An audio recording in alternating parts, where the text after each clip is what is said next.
ஹல்லேலூயா.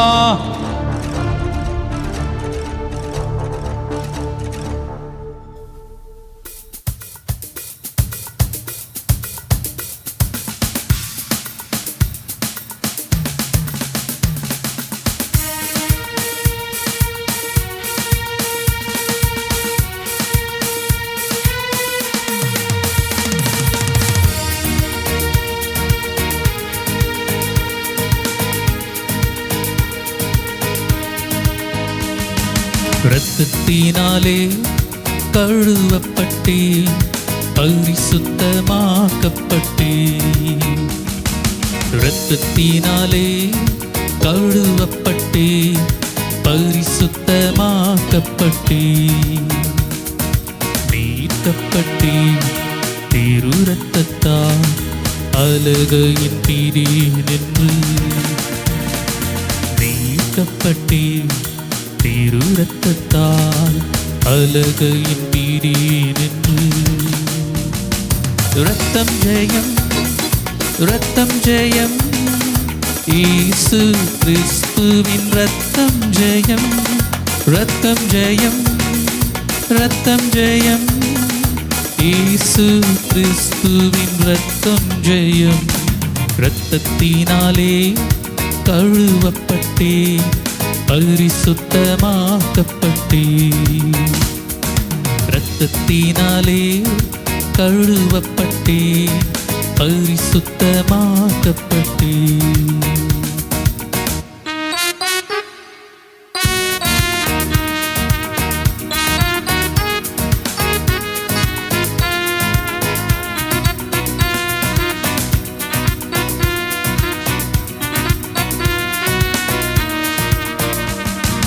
படைத்தவரே என்னை ஏற்றுக்கொள்வார் சிந்தப்பட்ட திரு இரத்தத்தால். படைத்தவரே என்னை ஏற்றுக்கொள்வார் சிந்தப்பட்ட திரு இரத்தத்தால். பாவம் செய்யாத ஒரு மகனைப் போல பார்க்கின்றார் பரமபிதா. பாவம் செய்யாத ஒரு மகனைப் போல பார்க்கின்றார் பரமபிதா. இரத்தம் ஜெயம், இரத்தம் ஜெயம், இயேசு கிறிஸ்துவின் இரத்தம் ஜெயம். இரத்தம் ஜெயம், இரத்தம் ஜெயம், இயேசு கிறிஸ்துவின் இரத்தம் ஜெயம். இரத்தத்தினாலே கழுவப்பட்டே பரிசுத்தமாக்கப்பட்டே. இரத்தத்தினாலே கழுவப்பட்டே பரிசுத்தமாக்கப்பட்டே.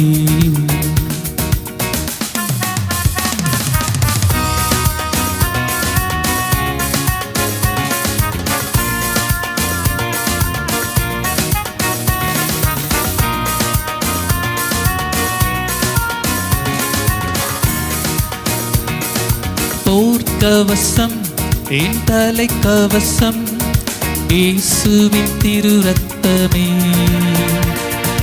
போர்க்கவசம் என் தலை கவசம் இயேசுவின் திரு இரத்தமே. தீய ஆவியும் அணுகாது தீங்கிழைக்க முடியாது. தீய ஆவியும் என்னை அணுகாது தீங்கிழக்க முடியாது. இரத்தம் ஜெயம், இரத்தம் ஜெயம், இயேசு கிறிஸ்துவின் இரத்தம் ஜெயம். இரத்தம் ஜெயம், இரத்தம் ஜெயம், இயேசு கிறிஸ்துவின் இரத்தம் ஜெயம். இரத்தத்தினாலே கழுவப்பட்டே பரிசுத்தமாக்கப்பட்டே.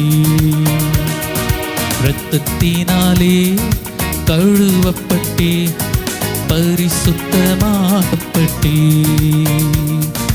மீட்கப்பட்டே திரு இரத்தத்தால் அழுகையின் பிடி நின்று.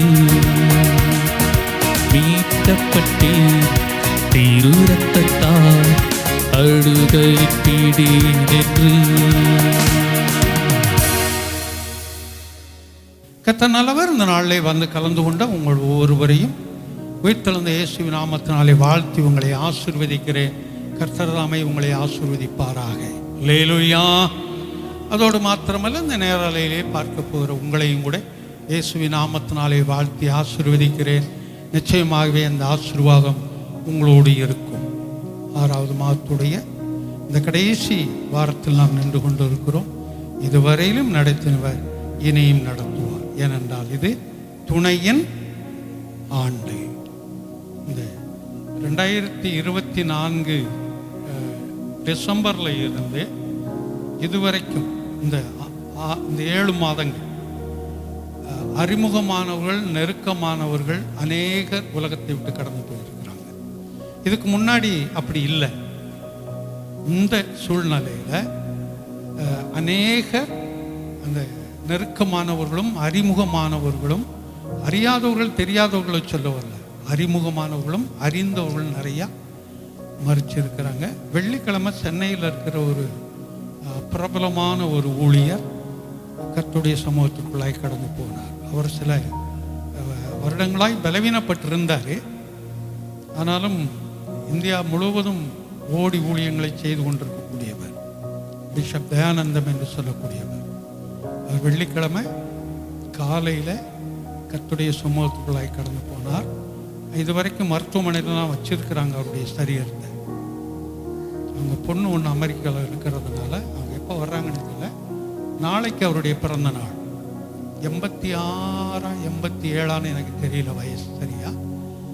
அதனால் நாளைக்கு மதியானம் கொண்டு வந்து அவங்க குரோம்பேட்டில் சர்ச்சில் வச்சு நாளை கழித்து மதியானம் தான் எடுக்கிறாங்க. எடுத்து செவ்வாய்க்கிழமை 5 மணிக்கு அடக்கம்னு சொல்லி இருக்கிறாங்க. ஏன் இதை சொல்ல வந்தேன் அப்படின்னு சொன்னால், அநேகர் நமக்கு நெருக்கமானவர்கள், அறிமுகமானவர்கள் இந்த வருஷத்தில் அந்த டிசம்பரில் இருந்தே நம்ம வீட்டுக்கு கடந்து போயிருக்கிறாங்க. அவங்கள காட்டிலும் நம்ம பரிசுத்தவான்கள் நான் சொல்ல வரல. ஆனால் கர்த்தர் நமக்கு ஜீவனை கொடுத்துருக்கிறாரு. அல்லேலூயா.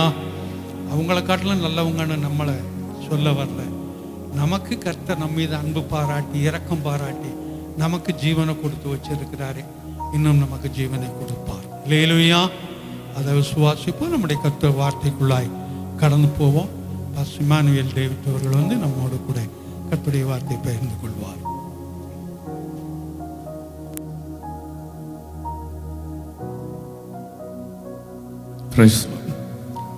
கர்த்தருடைய நாமம் மகிமைப்படுவதாக.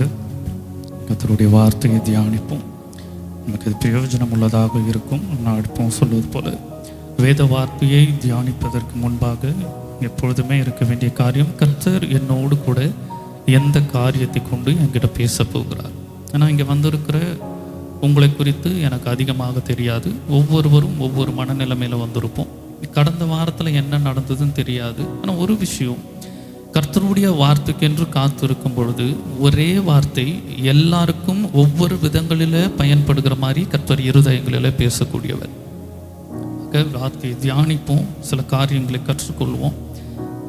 வார்த்தையை தியானிப்பதற்கு முன்பாக எப்பொழுதுமே ஒரு 3 காரியங்கள் இருக்க வேண்டும். முதலாவது observe, learn, change and consistency. அதாவது முதலாவது வார்த்தையை கவனித்து கேட்க வேண்டும். முதல் காரியம் தவறுவதே அதில் தான் போயிடும். ஏதோ உட்காந்துருக்கோம் கேட்குறோன்னு அதை கவனிக்க தவறிடுவோம். 2வது காரியம், கேட்ட வார்த்தையில் நான் எந்த காரியத்தை கற்றுக்கொண்டேன், எந்த காரியத்தை நான் மாற்றிக்கொள்ள வேண்டும். இந்த காரியத்தை அநேக நேரம் நம்ம செய்யறதில்லை. சத்தியம் நமக்கு நல்லா தெரியும், இது செய்யணும் இது செய்யக்கூடாது என்று அறிந்து வைத்திருப்போம். ஆனால் நான் எந்த காரியத்தில் அதை செயல்படுத்த வேண்டும் என்பதில் தவறி விடுவோம். 3வது காரியம், அப்படி செய்ய தொடங்குற விஷயத்தை தொடர்ந்து செய்வதில்லை.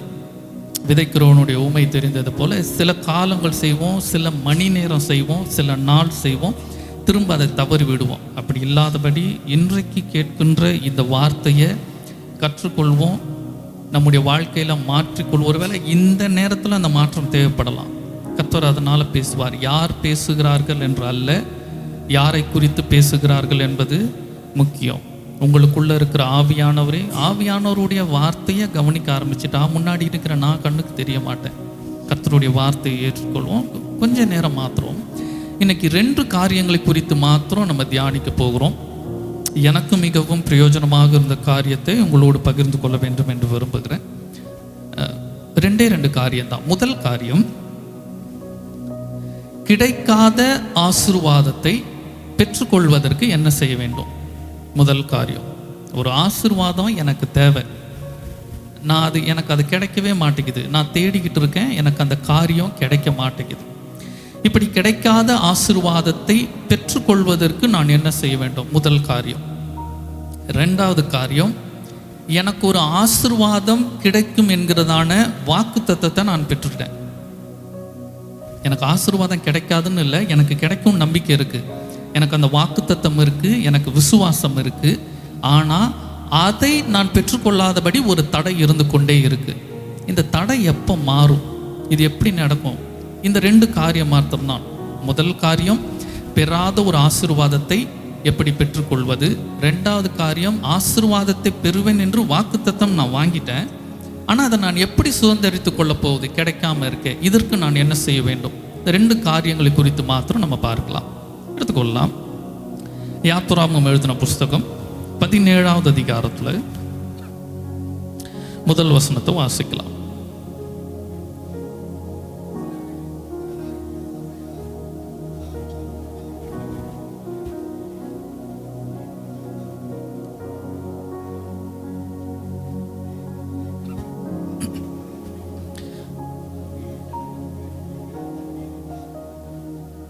இப்போ இந்த காரியத்தை குறித்து தான், இந்த வசனத்தை குறித்து தியானிக்க போகிறோம்.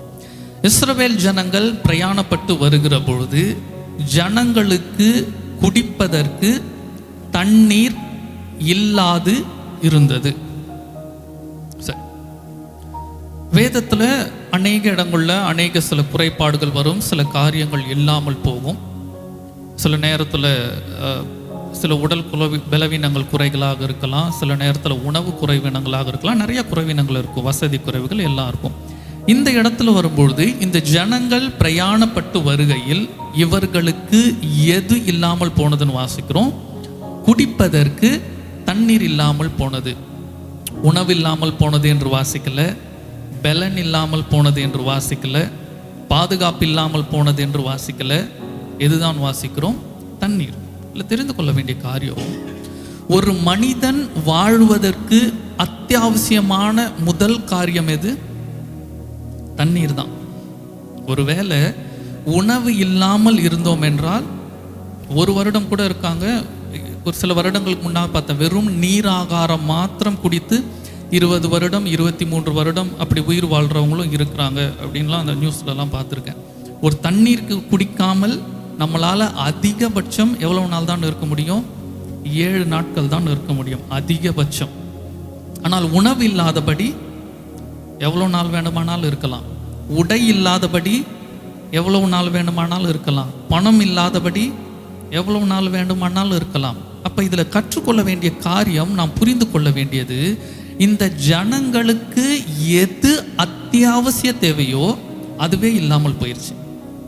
இன்னைக்கு நம்முடைய வாழ்க்கையில் அப்படி தான் இருக்கும். சில காரியங்களில் எது நமக்கு அடிப்படையாக ஒரு காரியம் வேண்டும் என்று நம்ம எதிர்பார்த்து கொண்டு இருக்கிறோமோ, ஜெபிக்கிறோமோ, அந்த காரியம்தான் நமக்கு இல்லாமல் இருக்கும். சில நேரம் சொல்லுவோம், மற்ற காரியம் இல்லைன்னா கூட பிரச்சனை இல்லைங்க, எப்படியும் ஜமாளிச்சிடலாம், இந்த ஒரு காரியம் மட்டும் கிடைச்சிருச்சுன்னா எனக்கு போதும். இப்படி எது நமக்கு அத்தியாவசியமான காரியம் இருக்கோ அந்த காரியம் நம்முடைய வாழ்க்கையில் சில நேரம் என்ன செய்கிறது? இல்லாமல் போகிறது. அப்படி இல்லாமல் போனதும் நமக்கு நினைப்பு என்ன வரும்?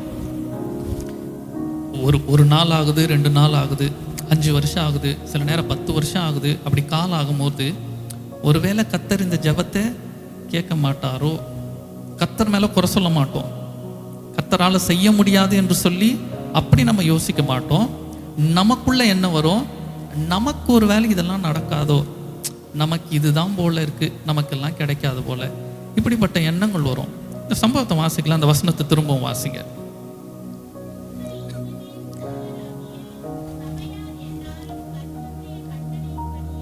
எல்லாம் வாசிக்கிறோம். சபையார் எல்லாரும் கர்த்தருடைய கட்டளையின்படியே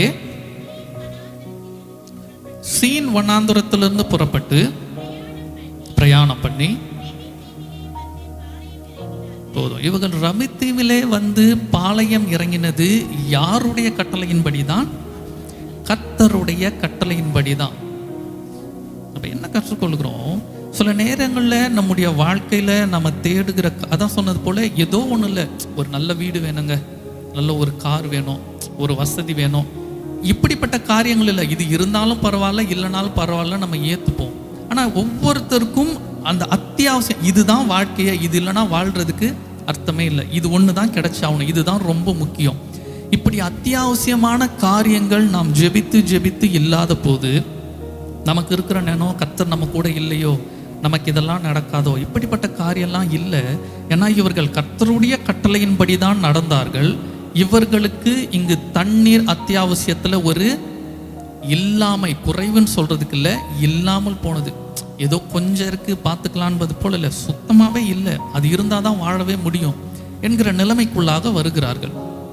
கர்த்தருடைய கட்டளையின்படி நடத்தி கொண்டு வருவது கர்த்தர் வனாந்தரத்தில் விடுவதற்கு அல்ல, கர்த்தர் வனாந்தரத்திலே என்ன கிரியையை அவரால் செய்யும் என்பதை உணர்த்துவதற்கு. இந்த ஜனங்களுக்கு இப்ப தண்ணீர் இல்லை. இப்ப தொடர்ந்து வாசிக்கலாம், அடுத்த வசனத்தை வாசிங்க. அப்பொழுது ஜனங்கள் மோசேயோடே வாதாடி, நாங்கள் குடிக்கிறதற்கு எங்களுக்கு தண்ணீர் தர வேண்டும் என்றால். இதுதான் இங்க பார்க்கிறோம். இந்த ஜனங்கள் கிட்ட இருந்த சுபாவம் எது நம்ம இடத்துல இருக்கக்கூடாது, மாற்றிக்கொள்ள வேண்டும் என்று சொல்லி. இவர்கள் யார் என்று சொல்லி வாஸ்தம் முதல் வசனத்துல சபையார். சபை என்றால் நீங்க வேதத்துல பாருங்க, சபையார் என்றால் கட்டடம் அல்ல, அந்த வீடில் கூட்டி வந்த சபையார் என்று வேதத்துல போடப்பட்டிருக்கும். அப்ப சபையார் என்றால் ஒரு குடும்பம் ஒன்றாக இருக்கக்கூடியவர்கள். இன்னைக்கு சபையாக எடுத்துக்கிட்டாலும் சரி, இல்லை நம்ம சொந்த குடும்பமாக எடுத்துக்கிட்டாலும் சரி, ஒரு குறைகள் வரும்பொழுது, ஒரு இல்லாமை வரும்பொழுது நம்ம இடத்துல என்ன காரியங்கள் வெளிப்பட ஆரம்பிக்குது? வாக்குவாதம் ஆரம்பிக்கிறது. நீங்க எடுத்து பாருங்க, நீங்க உங்க குடும்பத்துல எடுத்து பாருங்க, நீங்க இருக்கிற சூழ்நிலை பாருங்க. நீங்க ஒரு காரியத்தை எதிர்பார்த்திருப்பீங்க, நீங்க ஒரு காரியம் வேணும்னு சொல்லி நினைச்சிருப்பீங்க, நீங்க ஒரு காரியம் செய்ய திட்டமிட்டிருப்பீங்க. அது இல்லை, அது நடக்கலை, கிடைக்கலன்னொன்னே என்ன ஆயிரும்? குடும்பத்திற்குள்ள வாக்குவாதம் வரும். கணவனுக்கும் மனைவிக்கும் நடுவில் வாக்குவாதம் வரும், பெற்றோருக்கும் பிள்ளைகளுக்கும் நடுவில் வாக்குவாதம் வரும், உடன் பிறந்தவர்களுக்குள்ள வாக்குவாதம் வரும். இந்த வாக்குவாதம் வருவது கர்த்தருடைய பார்வையில் தொடர்ந்து வரும்போது பார்க்கலாம், அது கூடாத ஒன்று. இந்த ஜனங்களுக்கு தண்ணி இல்லைன்னு சொன்னது இவங்க என்ன செய்திருக்கணும்? மோசேவின் இடத்துல போயிட்டு தண்ணி வேண்டும் என்று அவர்கள் கேட்டிருக்க வேண்டும். அவ்வளோதான். மோசே, எங்களுக்கு தண்ணி இல்லை, எங்களுக்கு தண்ணி வேணும். இல்லை, மோசேவின் இடத்துல போயிட்டு, ஏன்னா அநேக அற்புதங்களை பார்த்துருக்காங்க இதுக்கு முன்னாடி ஜனங்க, அவங்க என்ன செய்திருக்கணும்? மோசேவின் இடத்துல போயிட்டு, நமக்கு தண்ணி இல்லை, நம்ம தண்ணீருக்காக தேவனிடத்துல முறையிடுவோம். இந்த காரியத்தை செய்யாதபடி இவர்கள் முறுமுறுக்கிற ஜனங்கள். அதை திரும்புவாங்க. அவர்கள் மோசேவின் இடத்தில் வாதாடி, நாங்கள் குடிக்கிறதற்கு தண்ணியை தர வேண்டும் என்றார்கள். அதற்கு மோசே, என்னோட ஏன் வாதாடுகிறீர்கள்? கற்றுக் கொடுக்குறான் மோசே. உங்களுக்கு ஒரு குறைவு வந்துடுச்சா, நீங்க யார்கிட்ட போகணும்? கர்த்தர்கிட்ட போகணும். நான் திரும்ப சொல்றேன், ஒருவேளை உங்க பிள்ளை படிக்காம இருக்கலாம், வேலைக்கு போக முடியாம இருக்கலாம், திறமைகள் இல்லாமல் இருக்கலாம், இல்லை உங்க பெற்றோருக்கு உங்களுக்கு செய்கிற வசதி வாய்ப்புகள் இல்லாமல் இருக்கலாம், நீங்க ஒரு கேட்கிற பொருளை வாங்கி கொடுக்க முடியாத நிலைமையில இருக்கலாம். இப்படிப்பட்ட சூழ்நிலைகள் நான் சொல்றது போல எல்லாருக்கும் சேர்ந்ததான ஒன்றுது. அந்தந்த வயதிற்கேற்றாற் போல, அந்தந்த சூழ்நிலைக்கேற்றாற் போல மாறுபடக்கூடிய காரியம். ஒரு காரியம் இல்லாத போது, ஒரு காரியம் நடக்காத போது, கிடைக்காத போது குடும்பத்தினர் இடத்துல வாக்குவாதம் செய்வதை இந்த நாளோடு, இந்த நிமிடத்திலிருந்து நிறுத்தி கொள்வோம். ஒருவேளை சில காரியத்தை நீங்க மனசுல நினைச்சு வச்சிருப்பீங்க, இந்த காரியத்தை குறித்து நான் பேசணும், நான் கேட்கணும், செய்ய போறேன் அப்படின்னு சொல்லி கர்த்தர் எனக்கு இருதயத்தில் உணர்த்துறார். இல்லாத காரியங்களை குறித்து யார் இடத்துல தான் கேட்கணும்? கர்த்தர் இடத்துல தான் கேட்கணும். மனிதர்களிடத்துல வாக்குவாதம் பண்ணுவதல்ல. தொடர்ந்து வாசிங்க. என்ன இடத்துல ஏன் வாக்குவாதம் பண்ணுகிறீர்கள்? கர்த்தரை ஏன் பரீட்சை பார்க்கிறீங்க? இந்த ஜனங்கள் செய்தது என்ன காரியம்? மோசேவின் இடத்துல வாக்குவாதம் பண்ணினார்கள். இந்த வாக்குவாதம் பண்ணினதை மோசே என்னவாக சொல்லுகிறார்? கர்த்தரை பரீட்சை பார்ப்பது என்றால் டெஸ்ட் பண்ணுவது. இப்போ உதாரணத்துக்கு இங்கே ஒரு 10 கிலோ ஒரு வெயிட்டான ஒரு பை இருக்குன்னா, யாராவது சின்ன பையனை கூட்டு இந்த பையை தூக்க முடிஞ்சால் தூக்கு அப்படி என்று சொன்னால், அந்த பிள்ளை அந்த பையை தூக்கிட்டு போகணுன்றது நம்ம எண்ணம் கிடையாது. நம்ம என்ன இந்த பிள்ளையால் இந்த பையை தூக்க முடியுமா முடியாதா, இதுதான் பரீட்சை பார்ப்பது. அப்ப இந்த வாக்குவாதம் எதனுடைய அடையாளமாக இருக்குது? தேவனை பரீட்சை தேவனால் இதை செய்ய முடியுமா முடியாதா. ஏனென்றால் இந்த ஜனங்களுக்கு ஒரு அதிக விசுவாசம் இருந்திருந்தா மோசேவின் இடத்துல போய் என்ன சொல்லியிருப்பாங்க? எங்களுக்கு தண்ணி வேணும், தண்ணி தேவன் இடத்துல கேட்டு வாங்கி கொடு, இல்லை தேவன் இடத்துல நம்ம தண்ணிக்காக கேட்போம். ஆனால் இந்த ஜனங்களுக்கு என்ன இல்லை? விசுவாசம் இல்லை. கர்த்தர் செய்வார் என்கிறதான விசுவாசம் இல்லை. இந்த விசுவாசம் இல்லாததுனால தான் போய் மோசேவின் இடத்துல அவங்க வாக்குவாதம் பண்ணுறாங்க. இப்போ அப்படியே நம்மளுடைய குடும்பத்தை எடுத்துக்கொள்வோம். நம்முடைய குடும்பத்தில் பிள்ளைகள் இடத்துலையோ பெற்றோர் இடத்துலையோ சில காரியங்களை வாக்குவாதம் செய்வதற்கான காரணம் என்ன? கர்த்தர் காரியங்களை செய்வார் என்கிற விசுவாசம் இல்லாதது தான் காரணம். சின்ன புரிகிற மாதிரியான ஒரு எடுத்துக்காட்டு சொல்கிறேன். வீட்டில் வந்து ஒரு பிள்ளைங்க இருக்குன்னு வைங்க, ஒரு வேலைக்காக ஒரு இடத்துக்கு போகிறாங்க. அந்த வேலைக்கு போயிட்டு அந்த வேலையில் அங்கே செலக்ட் ஆகிடுறாங்க. செலக்ட் ஆகிட்டு திரும்ப வீட்டுக்கு வந்துட்டு, இல்லை எனக்கு இந்த வேலைக்கு போகிறதுக்கு எனக்கு பிடிக்கல, இது சரி வராது போல் இருக்குது, நான் வேறு வேலைக்கு தேடுறேன் அப்படின்னு. இப்போ அந்த குடும்பத்தில் இருக்கிற பிள்ளையோடைய விசுவாசம், கர்த்தர் இந்த வேலையை விட எனக்கு வேறு வேலையை தருவார்னு அந்த விசுவாசத்தில் அந்த பிள்ளை என்ன சொல்லுது? இந்த வேலை எனக்கு வேண்டான்னு சொல்லுது. பெற்றோருடைய எண்ணம் என்ன இருக்குது? இந்த வேலையை விட்டுட்டா வேறு வேலை கிடைக்குமா கிடைக்காதான்னு தெரியல, கிடைக்கிற வேலையை விட்டுறக்கூடாது, அதனால் இப்போ இந்த வேலைக்கு போன்னு சொல்லி இவங்க தள்ளுறாங்க. இப்போ பார்க்கும் பொழுது உலக பிரகாரமாக மனிதர்களுடைய கண்ணோட்டத்தில் பார்க்கும் பொழுது யார் சரியாக இருக்கிறாங்க? பெற்றோருடைய பார்வை சரியானது. ஏன்னா இந்த காலத்தில் வேலை கிடைக்கிறது கஷ்டம், கிடைக்கிற வேலையை விட்டுறாத போ என்று சொல்லி அனுப்புகிறாங்க. ஆனால் அதை விட உன்னதமான பார்வை யார் இடத்துல இருக்குது? பிள்ளையின் இடத்துல இருக்குது. இந்த வேலையை விட கர்த்தர் எனக்கு வேற நல்ல வேலையை கொடுப்பார், நான் காத்திருக்கிறேன்னு சொல்லி. இப்போ பெற்றோர் இந்த விசுவாசத்தை அவர்களுக்குள்ளாக வைத்திருந்தா அவங்க என்ன செய்வாங்க? கர்த்தர் இடத்துல ஜெபம் பண்ணுவாங்க. கர்த்தாவே, இந்த பிள்ளை இந்த வேலை வேணானது, இதை விட ஒரு நல்ல வேலையை நீங்கள் கொடுங்கன்னு சொல்லுவாங்க. இது விசுவாசம். கர்த்தர் வேற நல்ல வேலையை கொடுப்பார் என்கிற விசுவாசம் பெற்றோருக்கு இல்லாமல் போயிடுச்சுன்னா அங்கே என்ன வரும் தெரியுமா? வாக்குவாதம் வரும். உங்களுக்கு புரியறதுக்காக சொல்கிறேன். இது போல் நான் சொன்னது போல் எல்லா சம்பவத்தையும் நம்முடைய குடும்பத்தோட ஒவ்வொரு காரியத்தோடு ஒப்பிட்டு பாருங்கள். இல்லை பெற்றோருக்கும் சொல்கிறேன். இப்போ பிள்ளைங்க வந்து ஒரு பொருளை கேட்குதுன்னு வைங்க, பெற்றோர் சொல்கிறாங்க இப்போ இந்த பொருள் வேணாம், அடுத்து வேற ஒரு பொருளை வாங்கலான்னு. பிள்ளைக்கு என்ன விசுவாசம் இருக்கணும்? சரி, வேறு பொருள்னால் இதை விட நல்ல பொருளாகவே கர்த்தர் அந்த நேரத்தில் எனக்கு ஏற்படுத்தி கொடுப்பார், அது எனக்கு கிடைக்கும், காத்திருப்போன்னு. இல்லை எனக்கு இப்போவே வரணும், இப்போ விட்டால் இந்த மாதிரி வேற கிடைக்காது, இப்போவே செஞ்சு ஆகணும் அப்படின்னா வாக்குவாதம். காரணம், எல்லாவற்றுக்குமான அடிப்படை கர்த்தர் மீது விசுவாசம் இல்லாமல் போவது. இந்த கர்த்தர் மீது விசுவாசம் இல்லாமல் போவது வாக்குவாதத்தில் போய் முடியும். வாக்குவாதத்தை எதை வெளிப்படுத்துகிறது? கர்த்தரை பரீட்சை பார்ப்பது. நல்லா தெரிஞ்சுக்கோங்க, நீங்கள் குடும்பத்தில் ஏதோ பேசுகிறீங்க, சண்டை போடுறீங்க, அது உங்கள் குடும்பத்தோடு இருக்கிறது, உங்களோடு இருக்கிறது என்பது அல்ல. அது எதனுடைய வெளிப்பாடு? அவிவிசுவாசத்தின் வெளிப்பாடு. கர்த்தரை பரீட்சை பார்ப்பது. அதான் மோசே சொல்றார். தொடர்ந்து வாசிங்க. தண்ணீர் தவணமாக இருந்தபடியால், அதாவது தண்ணீர் இல்லாதபடியால் மோசேக்கு ஃபர்ஸ்ட் வாக்குவாதத்தில் ஆரம்பிக்குது. அந்த வாக்குவாதம் முறுமுறுப்பாகுது. தொடர்ந்து வாசிங்க.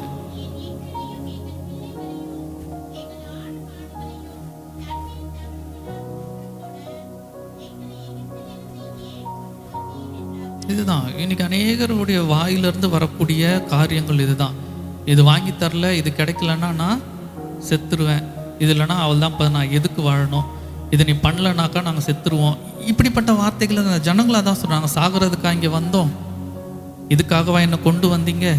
என்ன இல்லை, தண்ணி இல்லை, ஒரு இல்லாமை, ஒரு குறைவு. அது சொன்னது போல் அது அத்தியாவசியம்தான், அது முக்கியம்தான்.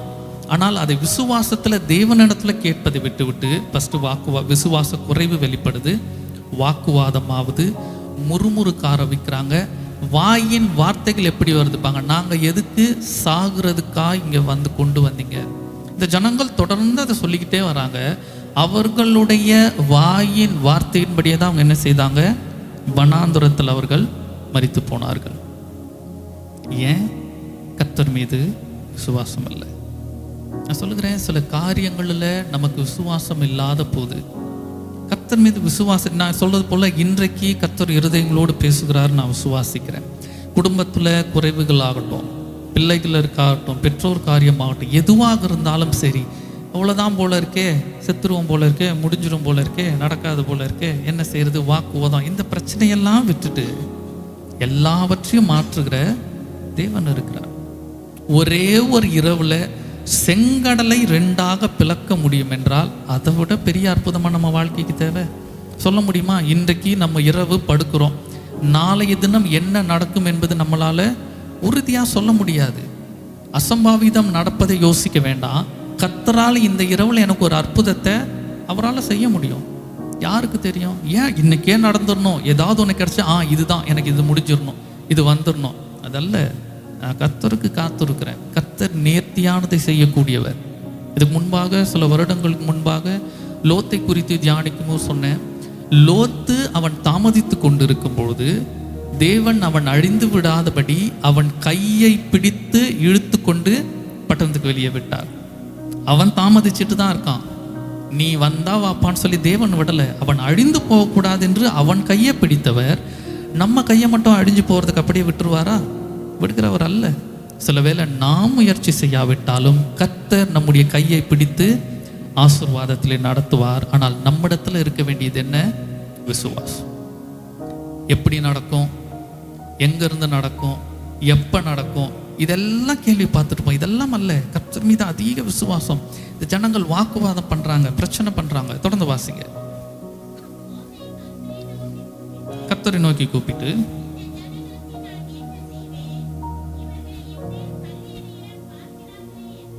எந்த அளவுக்கு போயிருச்சு, கல்லெறிகிற அளவுக்கு போயிருச்சு. இன்னைக்கு நம்ம குடும்பத்திலையும் அப்படிதான். கல்லெறிஞ்சு கொன்ற மாட்டோம், பிள்ளைங்களுக்காக தான் இருப்போம், பெற்றோருக்காக தான் இருப்போம். ஆனால் சில காரியம் நடக்கலை, கிடைக்கலன்னு அவர்கள் மீது என்ன ஆகும்? கோபம் வரும், வெறுப்பு வரும், அவ்வளோ ஒரு கோரங்கள் வந்துவிடும். எல்லாவற்றுக்குமான அடிப்படை கர்த்தர் மீது இல்லாத விசுவாசம். தொடர்ந்து வாசிங்க. கல்லெறிய பார்க்கிறார்களே. அப்பொழுது கர்த்தர் மோசேயை நோக்கி,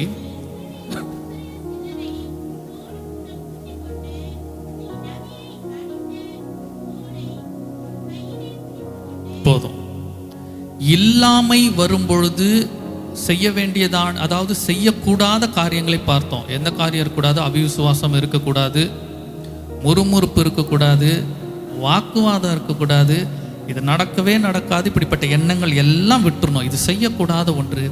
செய்ய வேண்டிய காரியம் இதில் வாசிக்கிறோம், நீ செங்கடலை பிளந்த, நீ நதியை அடித்த உன் கோலை உன் கையிலே பிடித்து கொண்டு. போதும். மோசேவின் இடத்துல ஒரு கோல் இருந்து கொண்டே இருக்கிறது. செங்கடலை பிளந்ததுலேருந்து கர்த்தர் நடத்தி வருகிறவரை அந்த கோல் இருக்கிறது. வேதத்தில் வாசிக்கிறோம், கோல் எதற்கு ஒப்பாக இருக்கிறது? கர்த்தருடைய வார்த்தைக்கு, வேத வசனத்திற்கு ஒப்பாக இருக்கிறது. நான் மரண இருளின் பள்ளத்தாக்கிலே நடந்தாலும் பொல்லாப்புக்கு பயப்படேன், உமது கோலும் என்னை தேற்றும். சில வருடங்களுக்கு முன்பாக கோல் என்றால் என்ன, தடி என்றால் என்பதை குறித்து ஒரு வருடத்திற்கு தியானித்திருக்கிறோம், நம்ம கேட்டிருக்கிறோம். அப்போ இதில் வாசிக்கிறோம், கோல் எதற்கு ஒப்பாக இருக்கிறது? கர்த்தருடைய வேத வசனத்திற்கு. அப்போ இங்கே தேவன் சொல்லுகிறார், நீ இதற்கு முன்பாக நதியை அடித்த கோலை எடுத்துக்கொண்டு. என்ன அர்த்தம்? இதற்கு முன்பாக உனக்கு ஆசீர்வாதத்தை கொடுத்த, நீ கேட்டதை கொடுத்த அந்த கோலை உன் கையில பிடித்து கொண்டு நீ கடந்து போ. நமக்கு தெரிந்தது போல எடுக்கணும் என்றால், இதற்கு முன்பாக நமக்கு ஆசீர்வாதத்தை கொடுத்த, நமக்கு ஜபத்திற்கு பதில் கொடுத்த வேத வசனத்தை பிடித்து கொண்டு. ஒரு காரியம் நடக்கலை, என்ன செய்ய போறேன்னு தெரிஞ்சா இதற்கு முன்பாக ஒரு வேத வசனத்தை சொல்லி நம்ம ஜெபிச்சிருப்போம். ஏதோ ஒரு ஆசீர்வாதமான வேத வசனங்கள், அந்த காரியம் நமக்கு நடந்திருக்கும். இப்போ திரும்ப ஒரு இல்லாமை வரும்பொழுது நம்ம எதை தான் பிடிக்கணும்? அந்த வேத வசனத்தை தான் பிடிக்கணும். இந்த வேத வசனம் தானே எனக்கு ஆசீர்வாதத்தை கொடுத்தது, நான் அதே வேத வசனத்தை நான் திரும்ப பிடிக்கிறேன். அதை பிடித்து கொண்டு போ. தொடர்ந்து வாசிங்க. ஜனங்களுக்கு முன்னே நடந்து போ,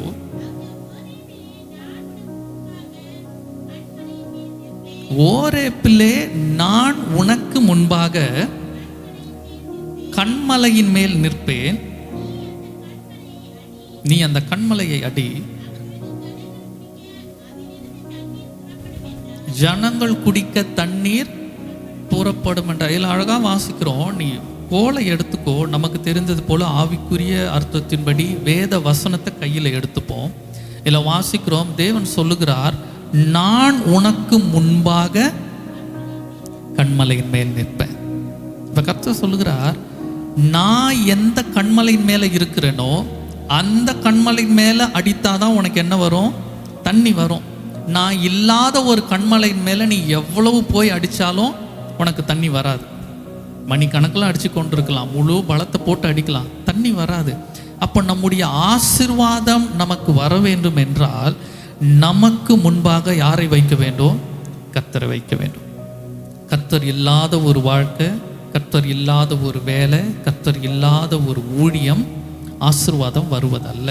இங்கே தான் கற்றுக் கொடுறார், நான் உனக்கு முன்னாடி நான் போகிறேன், நீ எனக்கு பின்னாடி வா. நீ வரும்போது நீ தனியாக வர வேண்டாம், நீ எதை பிடித்து கொண்டு வா? கோலை பிடித்து கொண்டு வா.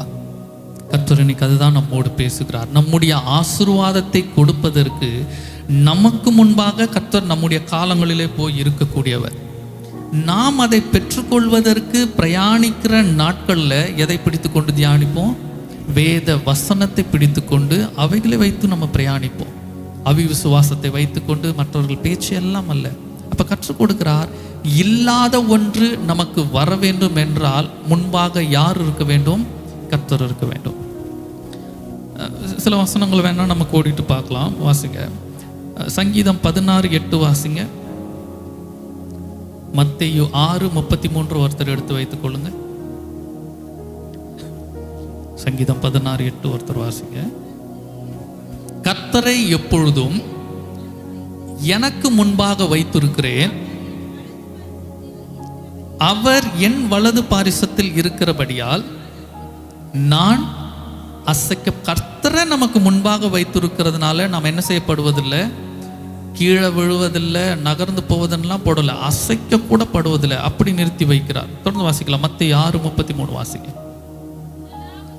முதலாவது தேவனுடைய ராஜ்யத்தையும் அவருடைய நீதியையும் தேடுங்கள், அப்பொழுது. அப்போ முதலாவது தேவனை தேட ஆரம்பிப்போம். இன்னொரு காரியம் வாசிக்கலாம். உபாகமம் 31:3. ஒருவர் மீகா 2வது அதிகாரம் 13வது வசனத்தை எடுத்து வைத்துக் கொள்ளுங்க. மீகா 2வது அதிகாரம் 13வது வசனத்தை ஒருவர் எடுத்து வைத்துக் கொள்ளுங்க. உபாகமம் 31வது அதிகாரத்தில் 3வது வசனத்தை ஒருவர் வாசிங்க. உன் தேவனாகிய கர்த்தர் தாமே உனக்கு முன்பாக கடந்து போவார், அவரே உனக்கு முன்னின்று அந்த தேசத்தை அளிப்பார். போதும். இப்போ மீகா 2:13 வாசிங்க. தடைகளை நீக்கி போடுகிறவர் அவர்களுக்கு முன்பாக நடந்து போகிறார். இந்த காரியத்தெல்லாம் நீங்க வீட்டில் போய் வாசித்து பாருங்க திரும்ப ஒரு முறை. தேவன் நமக்கு முன்பாக வைக்கும் பொழுது அவர் ஏதோ முன்னாடி போய் நின்னுறாரு, அதுக்கப்புறம் எல்லா காரியத்தையும் நம்ம தான் சாதிச்சு கடந்து வரணும் என்பதல்ல. அவர் நமக்கு முன்பாக கடந்து போகும்பொழுதே நமக்கு இருக்கிறதான தடைகள், நமக்கு வேண்டியதான ஆயத்தங்கள், நமக்கு பாதையில் இருக்கிறதான குறுக்கல்கள் எல்லாவற்றையும் சரி செய்கிறவராக அவர் முன்னாடி போய் நிற்கிறார். இதுவரைக்கும் இப்படி ஜெபிச்சிருக்கிறீங்களான்னு தெரியல. இன்னையிலேருந்து இப்படி ஜெபிக்க ஆரம்பிங்க. வேலைக்கு கிளம்பும் பொழுது, கர்த்தாவே எனக்கு முன்பாக நான் வேலை செய்கிற இடத்துக்கு நீங்கள் போங்க, எனக்கு முன்பாக நான் படிக்கிற கல்லூரிக்கு நீங்கள் போங்க, எந்த இடத்துக்கு போகணுன்னாலும் நான் வீட்டிலேருந்து கிளம்புறதுக்கு முன்னாக நீங்கள் அந்த இடத்துக்கு போங்க. போயிட்டு எனக்கு தேவையான காரியங்களே அந்த இடத்துல நீங்கள் ஒழுங்கு பண்ணி வைங்க. ஒரு வேளை யாராவது எனக்கு விரோதமாக வருவதற்கு இருக்கலாம், பிரச்சனைகள் எழும்புவதற்கு இருக்கலாம், என்னை மனநோக பண்ணுவதற்கு இருக்கலாம், நான் பாவத்தில் விழுவதற்கான சூழ்நிலை உருவாவதற்கு இருக்கலாம். ஆனால் நீங்கள் அதற்கு முன்பாக போய்விட்டால் நீங்கள் எல்லாவற்றையும் என்ன செய்து வைத்திருவீங்க? சரி செய்து வைத்திருவீங்க. என்னுடைய ஆசீர்வாதம் உம்மை முன்வைக்கும் பொழுது தான் எனக்கு கிடைக்கும். இப்போ இன்றைக்கு கிடைக்காத ஆசீர்வாதத்தை பெற்றுக்கொள்ள வேண்டியதற்கு செய்ய வேண்டிய காரியம் கர்த்தருடைய வேத வசனத்தை பிடித்து கொள்வது. அது ஒன்று மட்டும்தான். எத்தனையோ ஆசீர்வாதமான வசனங்கள் இருக்குது, அந்த வார்த்தைகளை பிடித்து வைத்து கொள்வது. அடுத்த காரியம் கர்த்தரை நமக்கு முன்பாக வைப்பது. கர்த்தர் இல்லாதபடி என்ன பிரயாசப்பட்டாலும், என்ன தேடினாலும், என்ன ஓடினாலும் அந்த காரியங்கள் வாய்ப்பதும் இல்லை, நடப்பதும் இல்லை. சில நேரம் நடந்தாலும் அது நிரந்தரமாக நம்ம இடத்துல தங்குவதல்ல. இப்போ இதனால் தீர்மானம் எடுப்போம், எனக்கு ஒரு அத்தியாவசியமான காரியம் அது இல்லை, அது எனக்கு இல்லாத போது நான் வாக்குவாதம் பண்ணலை, முறுமுறுக்கலை, சண்டை போடலை, அவிசுவாசம் பண்ணலை. கர்த்தருடைய வேத வசனத்தை நம்புகிறேன், தேவனை நம்புகிறேன், கர்த்தரை எனக்கு முன்பாக வைக்கிறேன். அதற்கு பின்பாக நான் போய் கண்மலை அடிக்கும் பொழுது தண்ணீர் வரும். ஒருவேளை இதுவரைக்கும் நீங்கள் தேடி தேடி பிரயாசப்பட்டு ஓடி விரும்பின காரியங்கள் நடைபெறாமல் இருந்தால் இந்த நாளில் கர்த்தரை முன்பாக வைத்து விட்டு இப்பொழுது கண்மலையை அடிக்க ஆரம்பித்தால் நாம் விரும்புகிற எதிர்பார்க்கிற தண்ணீரை கர்த்தர் நமக்கு கொடுக்க போதுமானவர். இப்போ ஆசீர்வாதம் கிடைக்காத போது கர்த்தரை முன்வைப்போம். முதல் காரியம். அடுத்த காரியம், கர்த்தர் எனக்கு வாக்குத்தத்தத்தை கொடுத்துட்டார், நான் வாக்கு பெறப்போகிறேன்னு தெரியும், அது எனக்கு கிடைக்க மாட்டேங்குது. இதற்கு நான் என்ன செய்ய வேண்டும்? எடுத்துக்கொள்ளலாம், வாசிக்கலாம். யோசுவா எழுதின புஸ்தகம் 6வது அதிகாரம் 1வது வசனத்தை வாசிங்க.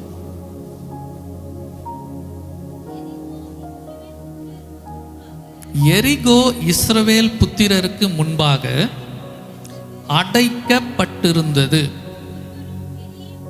ஒருவரும் வெளியே போகவும் இல்லை, ஒருவரும் உள்ளே வரவும் இல்லை. போதும். இது நமக்கு தெரிந்தது போல இன்னும் சொல்லணும்னு சொன்னா, கர்த்தர் கானான் தேசத்தை இஸ்ரவேல் ஜனங்களுக்கு அவர் வாக்கு கொடுத்து விட்டார். இந்த தேசம் யாருக்கு தான்? இந்த தேசம் உங்களுக்கு தான் என்று சொல்லி. இப்போ இந்த இவர்களுடைய ஆசீர்வாதத்தை இவர்கள் பெற்றுக்கொள்ளாதபடி இவர்களுக்கு அங்கு ஒரு அடைப்பு இருக்கிறது. அப்படிதான் வாசிக்கிறோம். அந்த வசனத்தை வாசிங்க திரும்ப. எரிகோ இஸ்ரவேல் புத்திரருக்கு முன்பாக அடைக்கப்பட்டிருந்தது. இன்னும் தெரியாது போல சொல்லணும்னா, நான் சுதந்தரிக்க வேண்டியதை, நான் பெற்றுக்கொள்ள வேண்டியதை, எனக்கு சொந்தமான ஒன்றை நான் பெறாதபடி எனக்கு அங்கு ஒரு அடைப்பு இருக்கிறது, எனக்கு ஒரு தடை இருக்கிறது. எனக்கு கிடைக்க வேண்டிய ஒன்று எனக்கு கிடைக்கல. எனக்கு அது கிடைச்சிருக்கணும், ஆனால் எனக்கு கிடைக்கல. மற்றவங்களுக்கெல்லாம் கிடைக்குது. என் கூட படித்தவங்களுக்கு கிடைக்குது, என் கூட வேலை செய்கிறவங்களுக்கு கிடைக்குது, என் பக்கத்து வீட்டில் இருக்கவங்களுக்கு கிடைக்குது, என் சபைக்கு வர்றவங்களுக்கு கிடைக்குது, எனக்கு தெரிஞ்சவங்களுக்கு கிடைக்குது, எல்லாருக்கும் கிடைக்குது. ஆனால் எனக்கு அது அடைக்கப்பட்டிருக்கிறது. நான் அதை தாண்டி போக முடியலை. இந்த தடையை தாண்டி இதுக்கு என்ன செய்யணும்னு என்கிட்ட ஒன்றுமே தெரியல. ஏன்னா எரிகோ என்பது நிறையா நம்ம தியானித்து இருக்கிறோம். அது மிகவும் நல்ல வித்து இருக்குதான ஒரு செவ்வறு, அது ஒரு கோட்டை. அது அவ்வளோ சீக்கிரம் அது உடைக்க முடியாது. சீக்கிரம் இல்லை, அதை உடைக்கவே முடியாது. அப்படி கட்டப்பட்ட ஒன்று. இதை இந்த ஜனங்களால் என்ன செய்ய முடியாது? நிச்சயம் தகர்க்க முடியாது. இவர்களால் ஒன்றும் செய்ய இயலாத ஒரு நிலைமை. அந்த கோட்டைக்குள்ளே இருந்தும் யாரும் வெளியே வரல, இவர்களும் அந்த கோட்டைக்குள்ளே போகலை. அங்கு இருக்கிறதான கோட்டைக்குள்ளே இருக்கிறதான அந்த ராஜா இவர்களை தேசத்திற்குள்ளே அனுமதிக்கலை. அப்படிதான். ஏன்னா கோட்டையை அவன் அடைத்து வைத்திருக்கிறான். இவர்கள் உள்ள வருவதற்கு அவன் அனுமதிக்கலை. அப்போ இன்றைக்கு நம்ம கர்த்தரிடத்துலேருந்து வாக்குத்தத்தத்தை பெற்றிருக்கோம். கர்த்தர் எனக்கு இதை செய்ய போகிறார். குடும்ப காரியத்தில், வேலையில், ஊழியத்தில் ஒரு காரியம் எனக்கு கிடைக்கும் தெரியும். ஆனால் நான் அதை பெற்றுக்கொள்ளாதபடி ஒரு அடைப்பு, ஒரு தடை எனக்கு இருக்குது. இந்த தடை எப்படி மாறும்? என்ன செய்தால் மாறும்? நம்ம வாசிக்கலாம் அந்த காரியங்களை. எடுத்துக்கொள்ளுங்க. 10வது வசனத்தை வாசிங்க. யோசுவா ஜனங்களை நோக்கி, நான் சொல்லும் நாள் மட்டும் நீங்கள் ஆர்ப்பரியாமலும் உங்கள் வாயினால் சத்தம் காட்டாமலும் இருங்கள். வாசிக்கும்போது பி குவைட் அன்டில் ஐ சே. அதாவது தேவன் என்ன சொல்கிறார் என்றால், அந்த எரிகோ கோட்டையை ஒரு கட்டளைகள்லாம் கொடுக்குறாரு. எக்காலங்களை ஊதிக்கொண்டு முதல் நாள் ஒரு தடவை சுற்றி வரணும், 2ஆம் நாள் 2 தடவை, இப்படி 6 நாள் வரணும். 7வது நாள் வரும்பொழுது நீங்கள் 7 தடவை வந்து அப்பொழுது தான் நீங்கள் என்ன செய்ய வேண்டும், ஆர்ப்பரிக்க வேண்டும் என்று சொல்கிறார். இங்கே சொல்லும் பொழுது இந்த ஆசீர்வாதத்தை இவர்கள் பெற்றுக்கொள்வதற்கு ஒரு காலத்தை தேவன் நிர்ணயிக்கிறார். அந்த நிர்ணயிக்கிற அந்த காலம் வரும் வரைக்கும் ஜனங்களை அவர் எப்படி இருக்கும்படி அவர் உத்தரவு கொடுக்கிறார், சத்தம் காட்டாதபடி அமைதியாக இருப்பதற்கு. இன்னைக்கு அதுதான் நம்ம கிட்ட இருக்காது. தடை பிரச்சனை வந்துட்டாக்கா உடனே என்ன இருக்கும், புலம்பல் தான் இருக்கும். யாரை பார்த்தாலும் அதே புலம்பல் தான் இருக்கும். ஃபோன் பண்ணாலும் அந்த புலம்பல் தான், நேரில் பார்த்தாலும் அந்த புலம்பல் தான், எதை பார்த்தாலும் அதை குறித்தே பேசி கொண்டு இருப்போம். இல்லை சிலருடைய வாழ்க்கையில் ஒரு தடை இருக்குன்னா அதை குறித்து கேட்டுக்கொண்டே இருப்பது, ரெண்டுமே தவறு தான். ஒருத்தர் இடத்துல ஒரு குறைகள் ஒரு தவறு இருக்கு என்று சொன்னால் அதை பற்றி அந்த தடை இருக்க நபர் பேசிக்கொண்டே இருப்பதும் என்னது, தவறு.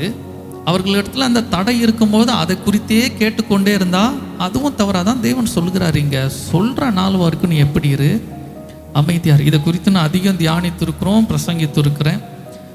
அதனால் அதற்குள்ளே போக வரல. அப்போ இங்கே கர்த்தர் கற்றுக்கிற காரியம், அந்த தடையை நீங்குவதற்கு நம்மளால் ஒன்றும் முடியாது. ஆனால் ஒன்று, ஒரு அடைப்பு இருக்கு என்றால் அது அடைப்பாகவே இருந்து போவது இல்லை. ஒரு தடை இருக்கென்றால் அது காலத்துக்கும் தடையாகவே இருந்து விட போகிறது இல்லை, அது மாறும். கர்த்தர் அந்த ஒரு திட்டத்தை வைத்திருக்கிறார், அவர் நிர்ணயித்து வைத்து விட்டார். ஆனால் அது வரைக்கும் சத்தம் காட்டாதே, அமைதியா இரு. புலம்பிக் கொண்டு அழுது கொண்டு கதறிக்கொண்டு யாரை பார்த்தாலும் என்ன செய்யறது அதையே கேட்டுக்கிட்டு சொல்லிக்கிட்டு, நான் திரும்ப சொல்கிறேன், கர்த்தருடைய வேத வசனம் என்பது நம்மை திருத்தி கொள்வதற்காக நம்ம இடத்துல பேசப்படுகிற உணர்த்துகிற காரியம். இங்கே இந்த காரியத்தை கேட்டுட்டு சபை முடிந்ததும் திரும்ப அதே காரியத்தை செய்ய தொடங்காதீங்க. மாற்றிக்கொள்ளுங்க, மாற்றிக்கொள்வோம், அதுதான் நமக்கு நல்லது. அப்பொழுதுதான் நம்முடைய அடைப்பு நீக்கப்படும், தடைகள் உடைக்கப்படும். இப்போ வாசிக்கிற முதல் காரியம் சொல்லும் பொழுது, நீ அது வரைக்கும் சத்தம் போடாத, அமைதியார். அடுத்த ஒரு காரியத்தை வாசிக்கலாம், 12வது வசனத்தை வாசிங்க. போதும். யோசுவா அதிகாலமே எழுந்திருந்தான். அப்ப வேதம் கற்றுக் கொடுக்கிறது, நம்முடைய தடைகளை நீக்குவதற்கு நாம் செய்ய வேண்டிய ஒரு காரியம் அதிகாலையில் எழுந்திருப்பது. இன்னைக்கு அதிகாலையில் எத்தனை பேர் எழுந்திருக்கிறீங்க, ஜெபிக்கிறீங்கன்னு தெரியல. ஒரு சிலர் எனக்கு தெரியும், ஏன்னா அந்த வாட்ஸ்அப்பில் அந்த காலையில் வேத வசனம் போடும்பொழுது சரி ஜெபிக்கிறதுக்கு எழுந்திரிச்சிருக்கிறாங்க, இந்த நேரத்தில் வேத வசனத்தை போடுறாங்கன்னு தெரியும். எத்தனை பேர் அதிகாலையில் எழுந்திருக்கிறீங்கன்னு தெரியல. சில நேரம் நம்முடைய வேலை பலவீனங்களை நம்ம சொல்லுவோம், சரீர அலுப்புகளை நம்ம சொல்லுவோம். எப்போ நான் எந்திரிச்சதும் முதல்ல கர்த்தர் இடத்துல தான் நான் ஜெபிக்கிறேன், ஜெபிச்சுட்டு தான் நான் வேலையை பார்க்குறேன், அது நல்லது தான். சிலர் 7 மணிக்கு எந்திரிக்கலாம், சிலர் 8 மணிக்கு எந்திரிக்கலாம், சிலர் 10 மணிக்கு எந்திரிக்கலாம். ஆனால் நான் சொல்லுகிற ஒரு காரியம், நீங்கள் நைட்டு 1 மணிக்கு படுத்தா கூட, இல்லை 2 மணிக்கு படுத்தா கூட, அதிகாலையில் 4 மணிக்கோ 5 மணிக்கோ எந்திரிச்சு ஒரு 10 நிமிடமோ இல்லை 15 நிமிடமோ உங்கள் சரீர பலனுக்கு ஏற்பத்தக்கதாக காலையில் கர்த்தரிடத்தில் ஜெபித்து வேதத்தை ஒரு அதிகாரத்தை வாசித்துட்டு அதுக்கப்புறம் நீங்கள் படுத்துக்கோங்க. அதுக்கப்புறம் நீங்கள் வழக்கம் போல் நீங்கள் 8க்கு எந்திரிக்கிறீங்களோ, 11 மணிக்கு எந்திரிக்கிறீங்களோ, 12 மணிக்கு எந்திரிக்கிறீங்களோ, அது உங்கள் சரீர பலனை பொறுத்தது. ஆனால் அதிகாலையில் எழுந்து கர்த்தரை தேடுவது நம்முடைய தடைகளை அகற்றுவதற்கு முக்கியமான ஒன்று. ஏன்னா யோசுவா குறித்து வாசிக்கும் போது, இந்த எரிகோ மதிலை உடைப்பதற்கு இவங்க வேற எதுவுமே செய்யலை. கத்தி எடுத்துகிட்டு போல, கடப்பாரி எடுத்துகிட்டு போல, இவங்க இடிச்சுக்கிட்டே இல்லை, எதுவுமே செய்யலை. இவர்கள் செய்ததான முதல் காரியம் காலையில் எழுந்து ஒரு ஆயத்தத்தை காண்பிக்குது. கர்த்தருடைய சமூகத்தில் போய் நிற்கிறேன். அதிகாலை ஜெபத்திற்கு நிறைய வேத வசனங்கள் இருக்கிறது, அதனுடைய ஆசீர்வாதங்களுக்கு. அப்போ இந்த நாளில் தீர்மானிப்போம், நான் சொன்னது போல் நைட்டு ஒரு வேளை வந்து படுத்ததே 2 மணிக்கு தாங்க, பரவாயில்ல. இல்லை சில நேரம் யோசிப்போம், நான் படுத்ததே 3:30 மணிக்கு தான் படுத்தேன். எத்தனை மணிக்கு படுத்தாலும் ஒரு பழக்கத்தை வைத்து கொள்வோம், ஒரு 5 மணியோ இல்லை 4 மணியோ அந்த நேரத்துக்கு நான் முழிச்சிடுறேன். காலையில் எழுந்திரிச்சு 1/2 மணி நேரம் 1 மணி நேரம் வேண்டாம், உங்களுக்கு நேரம் இருந்தால் பண்ணுங்க, இல்லாவிட்டால் நான் சொன்னது போல் குறைந்தது ஒரு 10 நிமிடமாகுது அந்த நேரத்துக்கு எழுந்து ஜெபிச்சு ஆண்டவரை கனப்படுத்தி விட்டு நன்றி சொல்லிவிட்டு திரும்ப நீங்கள் படுத்துக்கோங்க. அந்த 10 நிமிஷத்தில் ஒன்றும் ஆயிராது. ஏன்னா நான் முழிச்சிட்டாக்கா திரும்ப தூக்கம் வந்துடாதுங்க, அப்படிலாம் கிடையாது. ஏன்னா வேதத்தில் வாசிக்கிறோம், கர்த்தர் தமக்கு பிரியமானவர்களுக்கு அவர் கணனத்தை, கர்த்தருக்காக எந்திரிச்சாக்கா அவர் தூக்கத்தை கொடுப்பார், மற்ற காரியத்துக்கெல்லாம் நோண்ட வேண்டாம். அப்போ கர்த்தரிடத்துல பார்ப்போம். அப்போ எழுந்து அதிகாலையில் ஜெபிக்கிற காரியம். தொடர்ந்து வாசிங்க. அதிகாலையில் எழுந்து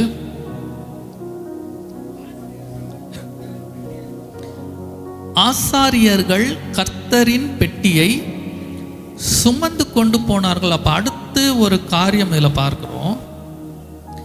கர்த்தருடைய பெட்டியை சுமந்து கொண்டு போனார்கள். கர்த்தருடைய பெட்டிக்குள்ளாக இருந்தது தேவன் கொடுத்ததான 10 கட்டளைகள், மோசேவால் எழுதப்பட்ட ஒன்று. இன்றைக்கு நமக்கு அப்படிப்பட்டதான கற்பனைகள் இல்லை.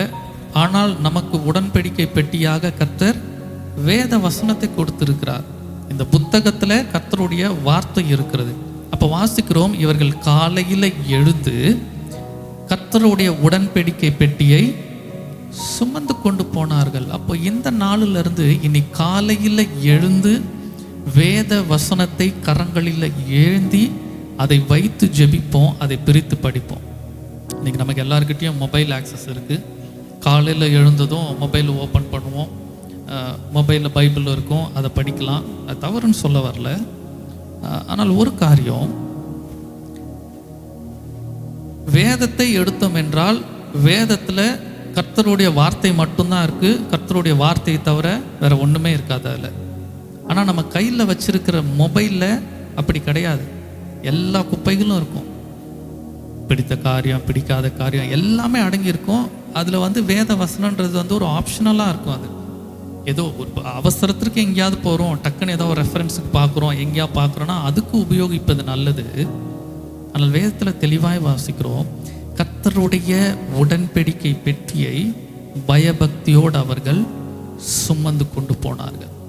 அப்போ காலையில் எழுந்து மொபைலில் வேத வசனத்தை வாசிப்பதல்ல, கர்த்தருடைய வேதாகமத்தை எடுத்து கையில் பிடித்து அதை வாசித்து சுமந்தவர்களாய் ஜெபிப்போம். இங்கே அவர்கள் அதுதான் செஞ்சாங்க. இவங்க வேற எதுவும் செய்யலை. தொடர்ந்து வாசிக்கலாம். 20வது வசனத்தை வாசிங்க. எக்காலங்களை ஊதுகையில் ஜனங்கள் ஆர்ப்பரித்தார்கள்.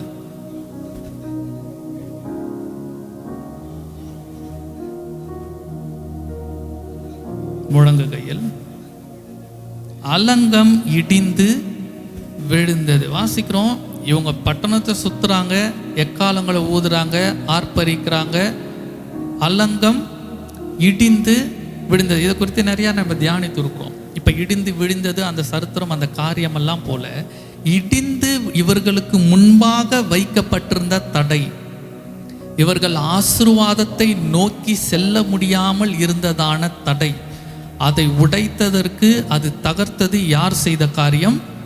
தேவன் செய்த காரியம். நம்மளால் தடையை மாற்றவே முடியாது. என்ன பிரயாசம் பண்ணாலும், என்ன மனிதர்கள் வந்தாலும் தடையை நம்மளால் மாற்ற முடியாது. இவர்களுக்கு முன் இருந்ததான அந்த அடைப்பு இவர்களை விட்டு அகன்றதற்கு காரணம் தேவன் செய்த செயல். தேவன் அடைப்பை மாற்றுவதற்கு ஜனங்கள் செய்த காரியம் 3 காரியம். முதல் காரியம், குறிப்பிட்ட நாட்கள் வரைக்கும் அவர்கள் அமைதியாக இருந்தாங்க. புலம்பிக்கிட்டு அதை குறிச்சே பேசிக்கிட்டு எரிக்க விழுந்துருமா, எப்படி விழும், என்ன செய்யறது, எப்படி, இதெல்லாம் இல்லவே இல்லை. அவர்கள் அமைதியாக இருந்தார்கள். அடுத்த காரியம், அதிகாலையில் எழுந்திருக்கிறதான ஒரு அனுபவம். அதிகாலையில்னா எக்ஸசைஸ் பண்ணுறதுக்கு, வெளியே போகிறதுக்கு, இதுக்கெல்லாம் அவங்க எந்திரிக்கலை. தெளிவாக வாசிக்கிறவங்க எதற்காக எந்திரிச்சாங்க? கர்த்தருடைய பெட்டியை சுமந்து கொண்டு போவதற்கு. அப்போ காலையில் கர்த்தருடைய சமூகத்தில் கர்த்தருக்காக வேலைக்கு, கல்யாணத்துக்கு, ஊருக்கு போகிறதுக்குன்னா நம்ம ஜூட்டாக எந்திரிச்சிருவோம். ஆனால் தினமும் வேதத்தை வாசிக்கணும், ஜெபிக்கணும்னா அதற்கு சோர்ந்து போயிடுவோம். ஒரு நாள் தவறாதபடி இந்த நாளிலிருந்து அதிகாலையில் எழுந்திருப்போம். அடுத்த காரியம், எழுந்து அவர்கள் கர்த்தருடைய பெட்டியை சுமந்தார். கர்த்தருடைய வார்த்தை இருக்கிறதான காரியத்தை சுமந்தார்கள். அப்போ நாமும் காலையில் எழுந்து கர்த்தருடைய வார்த்தை இருக்கிற இந்த வேத புஸ்தகத்தை கையில் எடுத்து வைத்து, ஒருவேளை சிலருக்கு படிக்க தெரியாமல் இருக்கலாம், படிக்க தெரியாமல் கையில் பிடித்து வைத்துக்கொள்வோம். இதில் இருக்க வார்த்தை உண்மைன்னு நம்புகிறேன், கேட்ட வேத வசனங்களை நினைவில் வைப்போம். இதெல்லாம் இதில் எழுதியிருக்கு, இதை நான் விசுவாசிக்கிறேன், இதை செய்யுங்க என்று சொல்லி அதை வாசிக்கும் பொழுது, அதை கனப்படுத்தும் பொழுது நம்முடைய ஆசீர்வாதத்திற்கான தடைகளை உடைத்து அந்த ஆசீர்வாதத்திற்குள்ள நாம் பிரவேசிப்பதற்கு யார் வடிவாசல்களை திறப்பது? கர்த்தர். இதற்கு எவ்வளவு நாட்கள் ஆயிடுச்சு? 7 நாட்கள். ஏன்னா 7 நாட்கள் தான் அவர்கள் சுற்றி வருகிறாங்க. இப்போ தீர்மானிப்போம், இன்றைக்கு முதல் நாளுன்னு கணக்கு வைப்போம். இந்த நாளிலிருந்து தினமும் காலையில் ஒரு நாள் தவறாதபடி வேத வசனத்தை எடுத்து காலையில் எழுந்து ஜெபிப்போம், விசுவாசிப்போம். அடுத்த 7ஆவது நாள் அடுத்த வாரம் ஆலயத்திற்கு வருவதற்கு முன்பாக நம்முடைய தடைகளை மாற்றுவதற்கு கர்த்தர் கிரியை செய்வார். அவரால் செய்ய முடியாத காரியம் இல்லவே இல்லை. 2 காரியம்தான். அப்போ இன்னைக்கு பார்த்தது போல் முதல் காரியம், கிடைக்காத அத்தியாவசியம். நான் சொன்னது போல் ஏதோ ஒரு வீடு வாங்கணும்னு நினைக்கிறேங்க, ஒரு நகை வாங்கணும்னு நினைக்கிறேங்க, ஒரு பொருள் வேணுங்க, இதெல்லாம் கிடையாது, அத்தியாவசியம். இது கிடைச்சே ஆகணுங்க, வேற வழி இல்லை. படிக்கிற பிள்ளைகளுக்கு நான் சொன்னது போல் ஒருவேளை கல்லூரியாக இருக்கலாம், வேலை செய்கிறவர்களுக்கு வேலையாக இருக்கலாம், தொழில் செய்கிறவர்களுக்கு தொழிலாக இருக்கலாம், குடும்பத்தில் காரியம் ஏதோ ஒன்று இது நடந்தே ஆகணுங்க, வேற வழியே இல்லை. சில வேளை பலவீனங்கள் மாறுவதாக இருக்கலாம். எதுவாக இருந்தாலும் கிடைக்காத ஆசீர்வாதம் கிடைப்பதற்கு முதல் காரியம் அவிசுவாசம் இருக்கக்கூடாது. அதை குறித்து குடும்பத்தில் புலம்பக்கூடாது, சண்டை போடக்கூடாது, கோபம் விரோதங்கள் வரக்கூடாது. அதற்கு பதிலாக விசுவாசம் இருக்க வேண்டும், கர்த்தருடைய வார்த்தையை பிடித்து கொள்ள வேண்டும், கர்த்தரை நமக்கு முன்பாக வைக்க வேண்டும். எது செய்தாலும் ஆண்டவரே இதை நான் தேட போகிறேன், நீங்கள் போங்க, எனக்கு வாய்க்க பண்ணுங்க. கர்த்தாவே இந்த காரியத்தை நான் செய்ய போகிறேன், எனக்கு முன்பாக நீங்கள் அந்த காரியத்தில் போய் ஒழுங்கு பண்ணுங்க, எனக்கு கிடைக்க பண்ணுங்க. இதுதான் கர்த்தரை முன்பாக வைப்பது அவர் செய்யக்கூடியவர். அடுத்து, பெறப்பட்டதான ஆசீர்வாத வாக்குத்தத்தம் நிறைவேறாதபடி ஒரு அடைப்பு இருக்கிறது. என்னால் நகர்ந்து போகவே முடியலை, கொஞ்சம் கூட அசைய முடியலை. இது மாறுவதற்கு நான் செய்ய வேண்டிய காரியம் அமைதியாக இருப்பது முதல் காரியம். அதை புலம்பிக்கிட்டு பேசிக்கிட்டு எல்லாருக்கிட்டையும் சொல்லிக்கிட்டு நானும் சொல்லக்கூடாது, என்கிட்ட யாராவது வந்து கேட்டுக்கிட்டே இருந்தாலும் நான் என்ன செய்யணும்? அமைதியாக இருக்கணும். இங்கே அப்படி தான் சொல்லியிருக்காரு. ஏன்னா ஒரு வேளை யோசித்து பார்ப்போம், மற்ற ஜனங்கள் அங்கே இருக்காங்க, நீங்கள் எரிகோ இன்னும் பிரிக்க போகிறீங்களாமே, கானானுக்குள்ளே எப்படி போவீங்க, எப்படி அதை உடைப்பீங்க அப்படின்னு கேட்டால் ஜனங்க என்ன செய்திருக்கணும்? அமைதியாக இருக்கணும். ஏன்னா கர்த்தருடைய கட்டளை அது, வார்த்தைகள் அல்ல, கர்த்தருடைய செயல் பேசப்பட வேண்டும். துக்கத்தை புலம்புகளை பேசுவதல்ல, கர்த்தருடைய சாட்சிகளை நாம் பேசுகிறவர்களாக இருக்க வேண்டும். அப்போ தடை நீங்குவதற்கு முதல் காரியம் அதை குறித்து, அந்த பிரச்சனை குறித்தோ அந்த தடையை குறித்தோ அடைப்பை குறித்தோ பேசுவதல்ல. அடுத்த காரியம், அதிகாலையில் எழுந்திருக்க வேண்டும், வேத வசனத்தை கையில் பிடித்தவர்களாய் அதை வாசித்து ஜெபிக்க வேண்டும். இந்த காரியங்களை செய்யும் பொழுது கர்த்தர் நமக்கு சொந்தமான ஒன்றை நாம் பெற்றுக்கொள்வதற்கு கர்த்தர் அடைப்பை அகற்றக்கூடியவர். இங்கே அப்படி தான் வாசிக்கிறோம். பாடலில் பார்த்தது போல எரிகோ இவர்களுடைய கால்களுக்கு கீழாக வந்தது, அதை மாற்றக்கூடியவர். அப்போ விசுவாசிப்போம், கர்த்தர் நாம் பெறாத ஆசீர்வாதத்தையும் நமக்கு கொடுக்க வல்லவர், நமக்கு வாக்குத்தத்தம் பண்ணப்பட்டதையும் நாம் சுதந்தரிப்பதற்கு கர்த்தர் கிரியை செய்ய வல்லவர். அதற்கு எதை செய்யக்கூடாது, எதை செய்ய வேண்டும் என்பதை கற்றிருக்கிறோம், அதை செயல்படுத்த ஆரம்பிப்போம், கர்த்தர் நம்மை செய்வார். நம்ம எல்லாரும் அப்படியே கண்களை மூடுவோம், கர்த்தரை நோக்கி பார்ப்போம். கண்களை மூடுவோம்.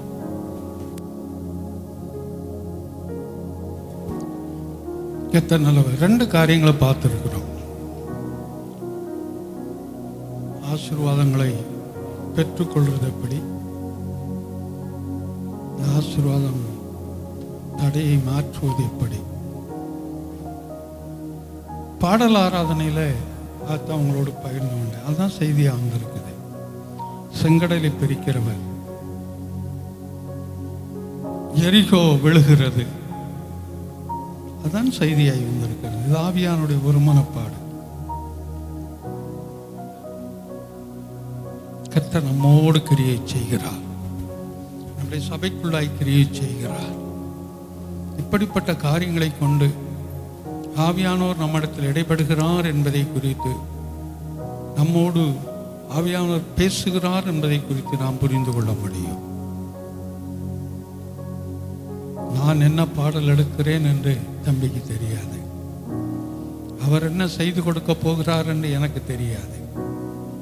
ஆனால் ஆவியானவர் அதை ஒருமனப்படுத்தி இருக்கிறார். பாடலில் வந்த வார்த்தைகள் செய்தியாய் நமக்கு வெளிப்பட்டது. 1-2 சாட்சிகளினால் அதை உறுதிப்படுத்திக் கொள்ள சொன்னது போல ஆவியானவர் இன்றைக்கு நமக்கு உறுதிப்படுத்தி இருக்கிறார்.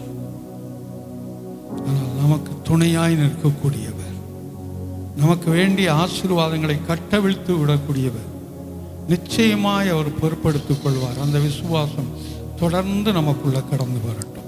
இந்த வார்த்தைகளுக்காக எல்லா கரங்களை தட்டி கர்த்தரை ஸ்தோத்தரிப்போம். தொடர்ந்து வராதவர்களை ஆவியானவர் வரக்கூடிய நாட்களிலே கொண்டு வந்து சேர்க்கும்படியாய் ஸ்தோத்தரிப்போம். தொடர்ந்து நாம் திரும்ப பார்க்க வரையிலும் கர்த்தருடைய கரம் நம்மோடு இருக்கும்படி, நமக்கு தேவையான சுகத்தையும் பலத்தையும் கட்டவிழ்த்து விடும்படி, நல்ல வேலைகளையும் தொழில்களையும் கட்டவிழ்த்து விடும்படி, நல்ல பாதுகாப்புகளை கொடுக்கும்படி தேவனே நம்மை அவருடைய சட்டைக்குள்ளாய் மறைத்துக் கொள்ளும்படியாய் ஸ்தோத்தரிப்போம்.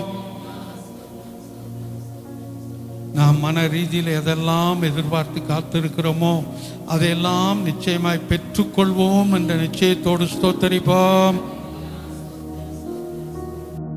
நம்முடைய கர்த்தராகிய இயேசு கிறிஸ்துவின் கிருபையும் பிதாவாகிய தேவனுடைய அன்பும் பரிசுத்த ஆவியானுடைய ஆலோசனையின் வழிநடத்தல் சமாதானம் நம் அனைவரோடு கூட தலைப்பட்ட கர்த்தருடைய பிள்ளைகளோடு கூட நம்முடைய வேலைகள், தொழில்கள், படிப்போடு கூட, பயணங்களோடு கூட இன்னும் என்று சதா காலங்கள் நிலைத்திருப்பதாக. ஆமென். என் ஆத்துமாவே கர்த்தரை ஸ்தோத்திரி, என் முழு உள்ளமே பரிசுத்த நாமத்தை ஸ்தோத்திரி. என் ஆத்துமாவே கர்த்தரை ஸ்தோத்திரி, அவர் செய்த சகல உபகாரங்களை மறவாதே. ஆமென். அல்லேலூயா, அல்லேலூயா. கர்த்தர் நல்லவர். சமாதானத்தோடு போய்